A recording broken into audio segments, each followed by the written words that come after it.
record straight. You and me, we ain't nothing alike. Let's set the record straight. Those words you say, they hold no weight, they like. Let's set the record straight. You'll never break the... Hello everyone, and welcome back to another Diecast review. Today we have Chase Elliott in the number 9 Napa Auto Parts. This is the Atlanta race win. Now, I'm going to be honest, I was actually kind of disappointed in this diecast. Now, here's the actual, if I can find it, that is, here's the actual picture of what the car was supposed to like. I think the confetti here is a little bit brighter than what it should have been. I'm not too sure about that. But all I remember is that the car looked incredible, like amazing. And then even on the 124, it didn't look right. It's almost like the confetti color was wrong. Maybe not like by a lot.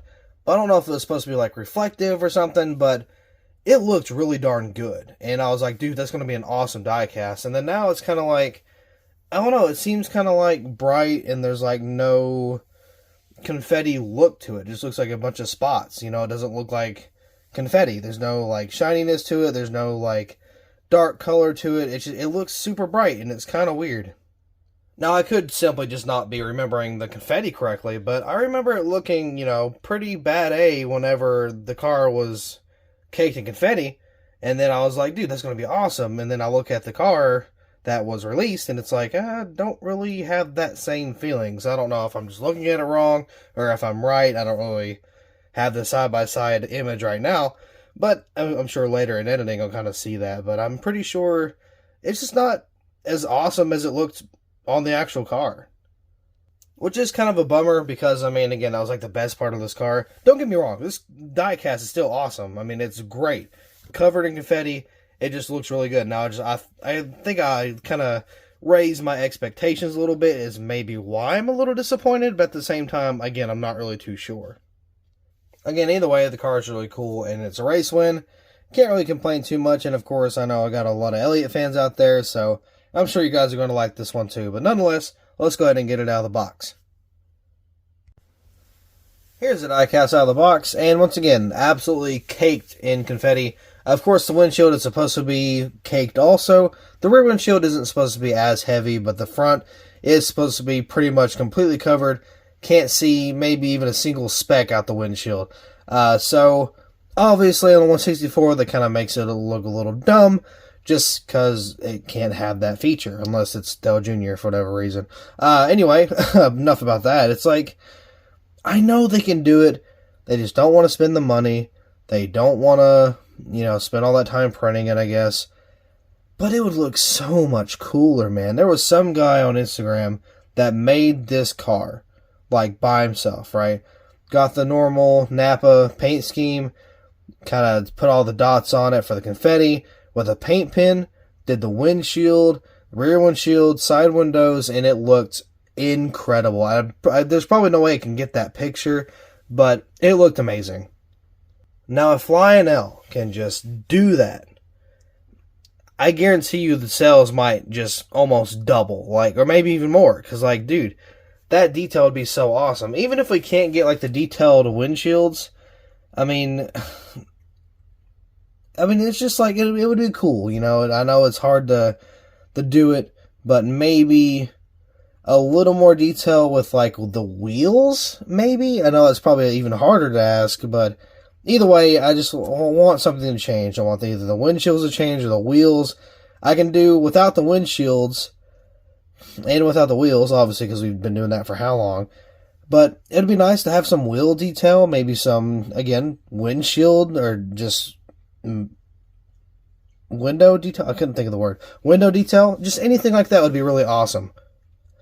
No, obviously stuff like the window net and interior detail, we can't have that. That's not going to happen. There's no way in the world that'll happen.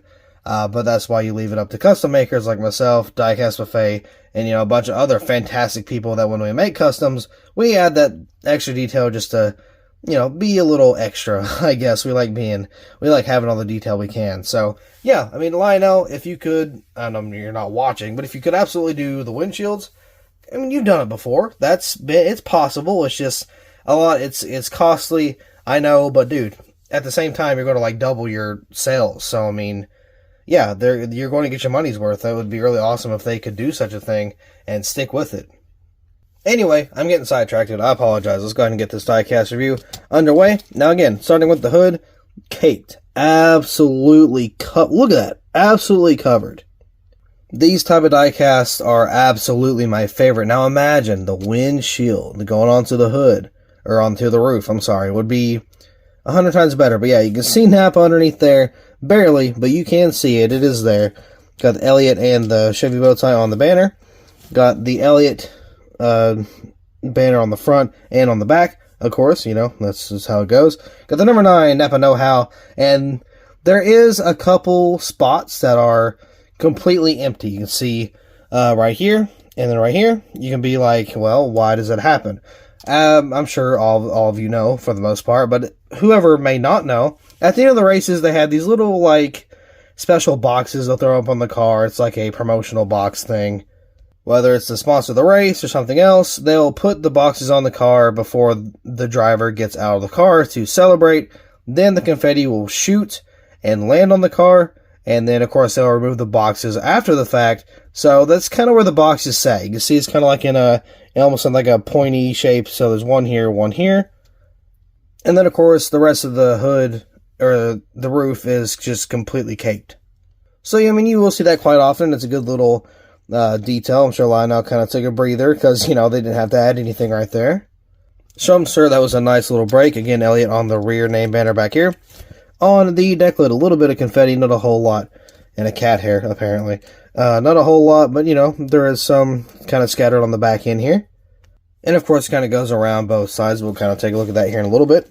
On the back end, you got a little bit of a wall scrape, or maybe not a wall scrape, obviously. He would have backed it in if he did. But maybe somebody kind of came up behind him, rubbed him a little bit, and then, you know, got just a little bit of build-up or scratches across the back bumper. Then this little weird thing here, a little bit more damage on there. Slight confetti around the back end, not a whole lot, obviously. I got the pop rivets on the spoiler back here. Looks pretty good. Auto Care, Camaro, Valvoline, and got the taillights there. Over here, got some more confetti, of course, covering the auto parts a little bit. Universe, A-Shock, Hooters, Lamar. Got some more confetti down here. Of course, got it just sprinkled all along the side of the car, back to the hood. Again, this car was pretty caked in confetti, and it looked really good on, you know, on the reference pictures. 2 winter stickers, not too sure where those are from. Exalta, Cincinnati, Freightliner, Hooters, Mac Tools, Simons, and what is that? I can't tell. It's on the B post on the bottom. Chase Elliott is a little high up on the name rail there, more on the roof rail. So that's kind of, you know, interesting there. On the front, got some more confetti. Of course, kind of landed on the front, got caked on the splitter. It looks very good, that carbon splitter. Just got some more in the white, kind of sprinkles around. You know what I've realized? I don't think I've ever seen any confetti on the headlight decals. I've seen them on the grill and on the little intakes down there. But in terms of like the Camaro headlights, I don't think I've ever seen a diecast that has the confetti on the actual decal. Because even if you look, if you see right here, oh god, that's too far. Where are we? Oh, we're down here, okay. Well, focus, maybe. Goodness, what's happening? So you can see like underneath the decal there. Okay, so look at the nose. If you look underneath, or like right at the bottom of that Camaro decal, confetti is cut off. So it looks like they don't even like decal over the headlight, or the headlights, I guess, but they'll kind of decal over the grill and stuff. That's kind of interesting. I've never really noticed that up until now. Huh? I mean, I don't know if they've actually had decals or confetti on the nose, like the front end of the headlights and stuff, but I don't know. I don't think I've ever seen one, so that's kind of interesting. We also got a lot of dirt and, you know, rubber buildup there. Kind of mentioned that as well. Goodyear, got some more confetti down the side here, more rubber buildup. There's a lot of rubber buildup actually on this car just in general. Number 9, Napa, got some more confetti. Goes all the way up along the name rail, down the seat post, down to this kind of back body panel here. And there's a little bit of damage down here on the quarter panel and a little bit of race wear or rubber buildup around the edges of the wheel well. So, yeah, pretty cool diecast here again. Caked confetti, I wish it was done a little better just in terms of like the windshield and stuff.